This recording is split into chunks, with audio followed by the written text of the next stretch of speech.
Alright mga boss, meron tayo ditong dama puzzle. Okay. Ang rules ay unang sulong ang pula. Talunin ang blue in 5 moves. Okay. Ang blue may tatlong dama, yan o. Tatlong bituin kumikislap.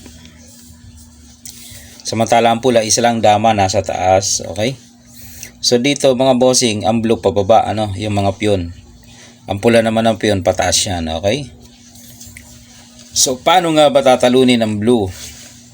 May tatlong dama na yan. 5 moves. Ganito lang, oh. Yan. Kakain syempre yung dama niya. Dalawa yan, eh. Yan. Tapos, pakain mo ulit ito. O, kakain ulit ng dalawa ang dama niya. Okay? Then, yung isang dama mo, ilagay mo lang sa gitna. Kakain yung piyon. Yan, oh. Tapos, ipakain mo to. Pagkain ng piyon, isulong mo na yung 5. Baboy. Puzzle solved.